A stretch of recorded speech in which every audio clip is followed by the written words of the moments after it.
Welcome to Life Talk, a series of thought-provoking podcasts specifically developed to thoroughly enrapture, dynamically expand, and potentially enrich your life by challenging your heart. And now, here's Craig. Everybody seems lost these days. Now, people don't like to admit that, or they refuse to admit that, but everybody seems to be lost these days. And I suppose that the greatest kind of loss is to be lost, but to deny that you're lost even though you are. That's about the worst kind of loss I can think of. And we certainly see a whole lot of that kind of loss today. Everybody seems lost these days. Let's face it, we live in a world that's lost. In one way or another, or to one degree or another, the world's always been lost. There's a pattern to our humanity that should cause us to wise up a bit. And that pattern is that as a species, we're pretty consistently lost.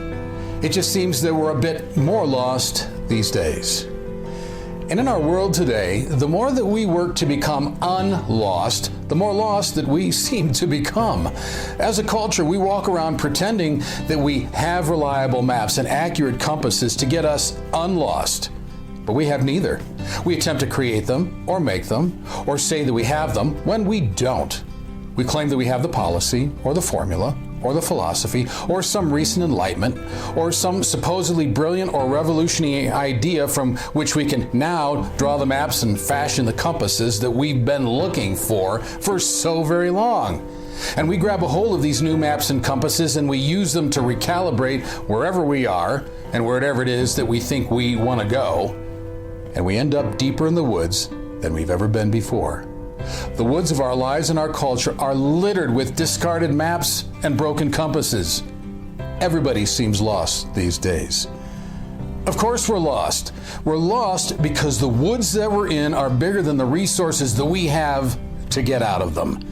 And those woods become increasingly bigger the more that we convince ourselves that we can get out of them by ourselves. Where we are is too big for any map or compass that we can create.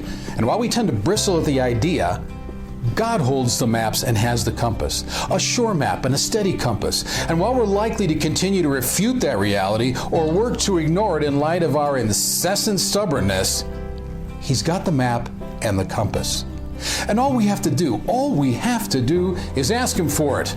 And I wonder exactly how lost we're going to have to become before we finally ask Him. Thank you for joining us for Life Talk. For further information or additional resources, please visit www.craiglpc.com.